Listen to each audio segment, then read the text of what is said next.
هنا عقر دار الإسلام، هنا الشام، هنا عمر بن عبد العزيز. Can I get your reaction to these Israeli airstrikes? We've had over 300 now. نحن الآن Pasca jatuhnya rezim Bashar al-Assad, negara Suriah berada di dalam keadaan yang bisa dikatakan belum sepenuhnya stabil. Berbagai kemungkinan mengenai pihak-pihak yang memanfaatkan momen saat ini untuk mengambil keuntungan dari Suriah pun bermunculan. Salah satu yang kemudian menjadi perhatian besar publik internasional adalah pergerakan Israel di Suriah yang kian terlihat jelas dari waktu ke waktu. Menurut informasi dari pengawas hak asasi manusia Suriah yang berbasis di Inggris, pihaknya menyebutkan bahwa mereka telah mendokumentasikan lebih dari 310 serangan terhadap wilayah Suriah yang berasal dari pasukan pertahanan Israel IDF sejak jatuhnya rezim Assad pada Minggu 8 Desember 2024 lalu.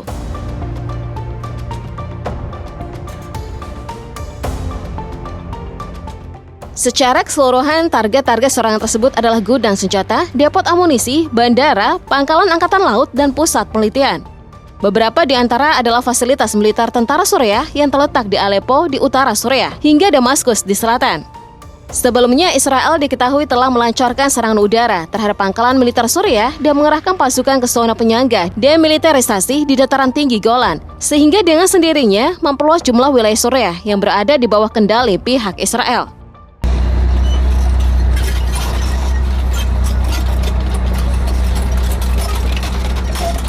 Israel kemudian menyebutkan bahwa tindakannya merupakan cara-cara untuk menjamin keamanan warga negaranya serta mencegah jatuhnya senjata ke tangan para ekstremis. Namun tidak lama setelah itu muncul isu lain bahwa Israel mungkin khawatir mengenai siapa yang mungkin mendapatkan senjata kimia yang diduga merupakan milik Bashar al-Assad. Tidak diketahui secara pasti seperti apa dan sebanyak apa mengenai senjata kimia ini. Akan tetapi, pada hari Senin 9 Desember, pengawas kimia PBB memperingatkan pihak berwenang yang ada di Suriah untuk memastikan bahwa semua senjata atau peralatan yang mereka miliki dalam keadaan yang aman.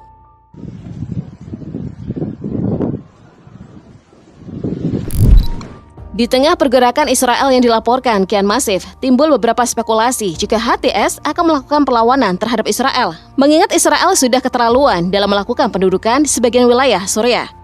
Perjuangan HTS pun tidaklah mudah, jadi tidak mungkin jika mereka akan diam saja.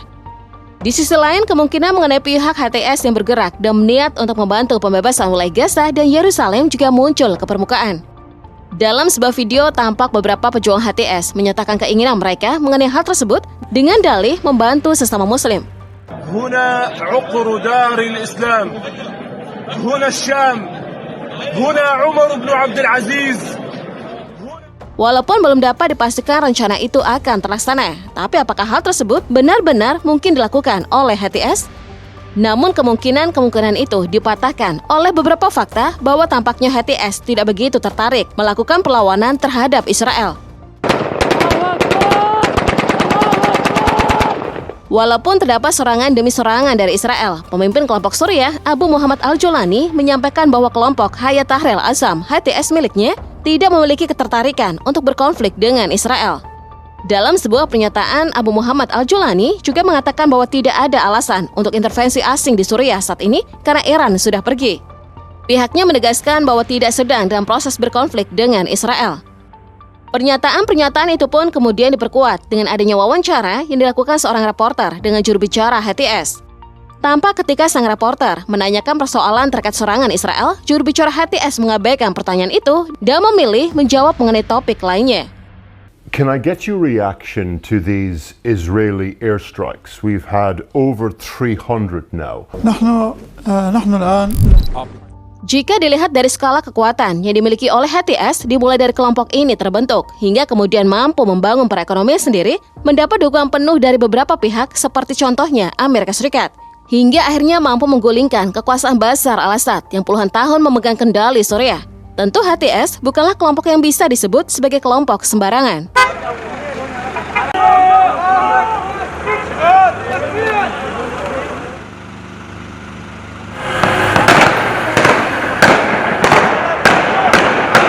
HTS merupakan kelompok oposisi paling besar di Suriah.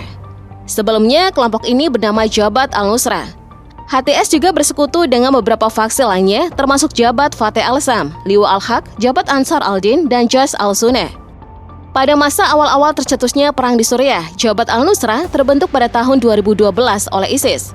Namun 1 tahun kemudian memilih untuk memisahkan diri, walaupun tetap berhubungan dengan Al-Qaeda. Namun pada 2017, kelompok ini berganti nama menjadi HTS dan resmi memutuskan hubungan dan tidak terkait apapun dengan kelompok Al-Qaeda. HTS diperkirakan mempunyai pasukan pejuang yang jumlahnya mencapai 30.000, berikut peralatan-peralatan yang cukup canggih. HTS juga memiliki kendali ekonomi terhadap sebagian besar wilayah dan sumber daya yang ada di sana, termasuk minyak bumi yang merupakan sumber pendapatan yang sangat signifikan bagi kelompok ini. Seperti halnya perbatasan Bab al-Hawa dengan Turki. Secara politik, sebagai kelompok yang saat ini telah terbukti mampu menggulingkan sebuah pemerintahan, tentunya HTS mengambil perhatian besar dari berbagai pihak. Salah satunya adalah Uni Eropa yang baru-baru ini menanggapi situasi di Suriah pasca rezim Bashar al-Assad jatuh.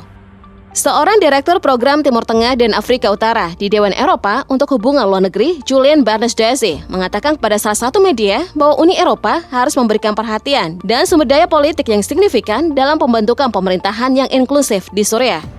Untuk saat ini, sebagian pakar percaya mengenai keseriusan HTS dalam membangun pemerintahan yang inklusif, tapi yang lain tampaknya masih skeptis. Seorang peneliti di Century Foundation, Aaron Land, ikut menyampaikan pandangannya. Menurutnya, kelompok-kelompok seperti HTS akan selalu kembali ke basis asli mereka. Dengan berbagai pandangan yang ada, Uni Eropa pun sepertinya sangat sadar akan hal tersebut.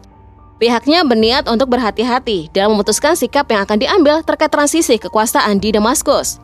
Kebijakan Uni Eropa akan bergantung terhadap tindakan HTS di masa yang akan datang.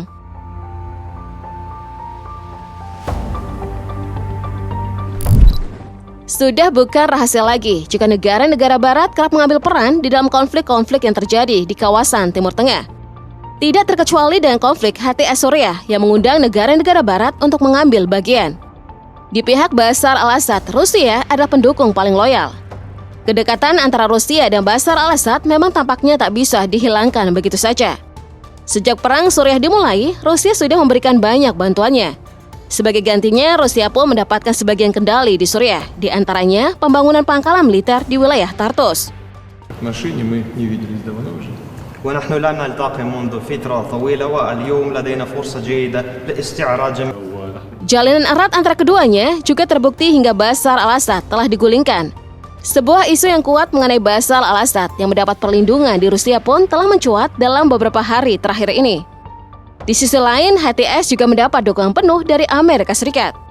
Amerika Serikat sendiri selalu berambisi untuk memperluas pengaruhnya di kawasan Timur Tengah. Maka tidak mengherankan apabila Amerika Serikat terus mendukung HTS. Kedekatan antara Amerika Serikat dengan HTS bahkan baru-baru ini tampaknya semakin terlihat. Dikabarkan bahwa Amerika Serikat telah melakukan kontak langsung dengan kelompok Hayat Tahrir al-Assam. Menurut Menteri Luar Negeri Amerika Serikat, Antony Blinken, ini merupakan pengakuan pertama atas interaksi langsung Amerika Serikat dengan HTS yang kini masih ditetapkan Amerika Serikat sebagai kelompok teroris. Sementara itu, jika melihat hubungan Israel dengan Barat, terutama Amerika Serikat, tentu ini bukanlah hubungan yang biasa-biasa saja. Hubungan Israel dan Amerika Serikat sangatlah erat. Selama ini bisa disaksikan kedekatan mereka terkait konflik-konflik yang terjadi, termasuk saat Israel berhadapan dengan kelompok-kelompok perlawanan Islam seperti Hamas dan Hizbullah. Amerika berada tepat di belakang negara Zionis itu. Selain dukungan senjata dan teknologi, dukungan Amerika Serikat terhadap Israel tidak hanya sampai di situ. Amerika Serikat juga kerap melakukan pembelaan terhadap Israel di hadapan forum internasional seperti PBB. Menyimak secara seksama terkait hubungan antara Israel, Amerika Serikat, dan HTS, tampaklah benang merah yang menghubungkan ketiganya. Secara logis dapat dikatakan saat masuk akal jika HTS tidak memiliki niat untuk melawan Israel. Walaupun saat ini Israel terus melakukan pergerakan yang signifikan di Suriah.